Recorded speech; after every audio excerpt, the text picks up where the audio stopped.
Suara tidak sah dalam pemilu di Indonesia sejak era reformasi angkanya cukup tinggi. Pada pemilu 1999 atau yang pertama di era reformasi, jumlah suara tidak sah ada di angka 3,39%.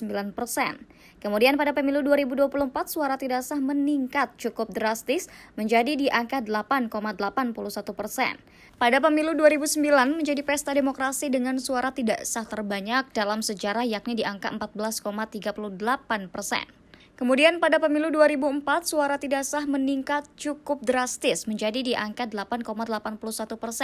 Pada pemilu 2009 menjadi pesta demokrasi dengan suara tidak sah terbanyak dalam sejarah yakni di angka 14,38%. Selanjutnya di pemilu 2014, suara tidak sah ada di angka 10,46%. Sementara itu pada pemilu 2019, angka suara tidak sah mencapai 11,12% atau setara 17.500.000 lebih suara dari total 139 juta lebih pemilih di Indonesia. Pakar komunikasi politik dari Universitas Islam Negeri Jakarta, Gun Gun Herianto menyebut angka suara tidak sah di Indonesia sudah melampaui rata-rata suara tidak sah secara global, yakni di bawah 4%. Dari sudut pandangnya, Gun Gun melihat ada beberapa faktor yang membuat suara tidak sah di pemilu Indonesia cukup tinggi. Pertama, ia mengakui bahwa pemilu di Indonesia adalah salah satu yang paling kompleks di dunia, di mana dalam satu pemungutan suara, pemilih diharuskan memilih di 5 surat suara, khusus di Jakarta hanya 4 surat suara.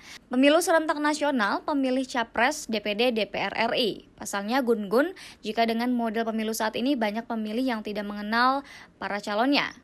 Hal itu berdampak, mereka memilih secara asal dan ujungnya bisa saja suaranya menjadi tidak sah. Faktor kedua, karena bisa jadi juga ada kurangnya informasi dalam bentuk sosialisasi ke kelompok-kelompok rentan. Faktor ketiga, tak kalah mengkhawatirkan, yakni mungkin saja adanya aspek kesengajaan. Sementara itu untuk di DKI Jakarta, pada pemilu 2019 silam, terdapat lebih dari 800.000 surat suara DPD dan 540.000 surat suara untuk caleg DPR dan DPRD DKI yang tidak sah. Untuk itu, sisa kurang dari 2 bulan menjelang waktu pemungutan suara, pihak KPU bakal terus menggencarkan sosialisasi para peserta pemilu 2024 kepada para pemilih.